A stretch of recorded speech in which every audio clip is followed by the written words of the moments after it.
This is a very common Newton's second law question, and the way to solve this question is very standard.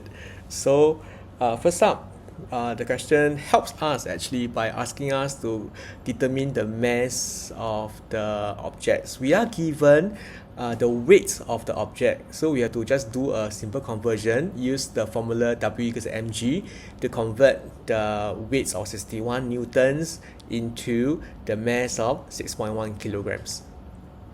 In part B, we are to calculate the initial acceleration of the balloon, and this we have to apply Newton's second law. Before we apply Newton's second law, I have always reminded everyone to define what direction you want to be the positive direction, because you're adding forces and forces are vectors. So in this case, I will let upwards to be the positive direction. I will write out Newton's second law's equation, and the technique to solve this is always the same. After writing down Newton's second law on the left hand side, do what Newton asks you to do. You are to sum up all the forces. So on the left hand side, I will always sum up all the forces. In this case, I have the upward force plus the downward force, and the upward force is 95 newtons, the downward force is negative 61 newtons. So I make sure I've written that down. Be careful of the signs.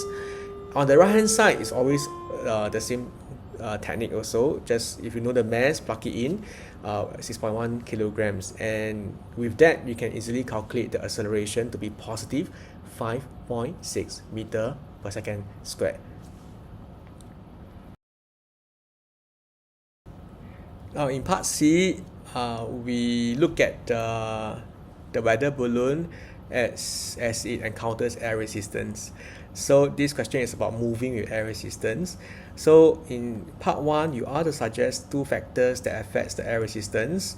You can suggest 3 in fact. So the surface area of the objects, when you have a choice to write surface area or size, note that surface area is the preferred answer because that is more exact. Next, the speed of the object. The faster the object, the greater the force of air resistance, like how you feel when you're running in the wind.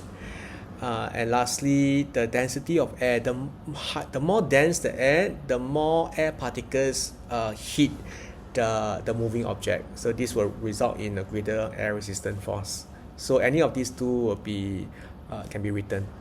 Now in part 2, you are told that the upward force remains 95 newton, but the air resistance increases to 34 newton. So there are now two downward forces acting on the object. One is the weight of the object, which is 61 newtons downwards.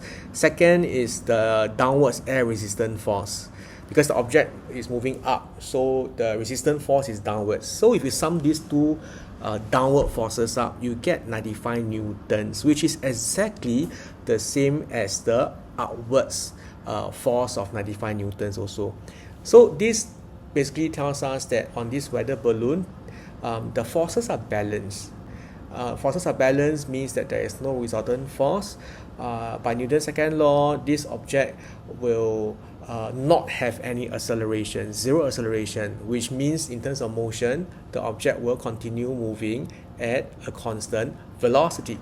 And this is the object or the weather balloon moving at terminal velocity.